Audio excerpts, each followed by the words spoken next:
156 acres లో spread అయి ఉన్న ఈ temple world largest Hindu temple.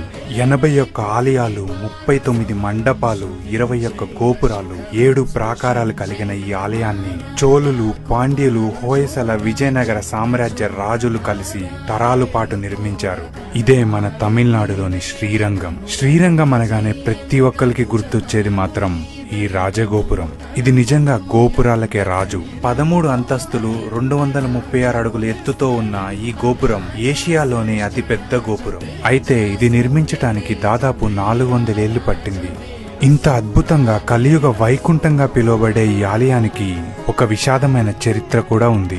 13th సెంచరీలో Alauddin Khilji general అయిన మాలిక్ కఫూర్ ఈ గుడిపై దాడి చేశాడు. ఇక్కడి భక్తులు, పూజారులు ఉత్సవ విగ్రహాన్ని తిరుపతిలో దాచి వీరిపై పోరాడారు. అలా గుడి మొత్తం రణరంగంలా మారి దాదాపు 13,000 మంది హిందువులు మరణించారు. ఇక్కడితో ఆగక మాలిక్ కఫూర్ సైన్యం బంగారు విగ్రహం కోసం వెతకసాగారు. వీళ్ళని డైవర్ట్ చేయడానికి వెల్లాయ్ అనే దేవదాసి డాన్స్ చేస్తూ సైన్యాధిపతిని మాయ చేసి గోపురం పైకి తీసుకెళ్లి చంపుతుంది.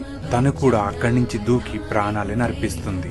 మీరు చూస్తే గుడిలో 20 గోపురాలు రంగులతో అద్భుతంగా ఉంటే ఒక్క ఈ గోపురం మాత్రమే తెల్లగా ఉంటుంది. తన త్యాగానికి గుర్తుగా ఈ గోపురాన్ని ఎప్పుడు తెల్లని సున్నంతో ఉంచుతారు. చూశారు కదా, శ్రీరంగం ఒక ఆర్కిటెక్చరల్ మార్వెలే కాదు, ఎన్నో త్యాగాలతో మన కోసం దాచిన ఒక అద్భుతం. సో తప్పకుండా చూడండి.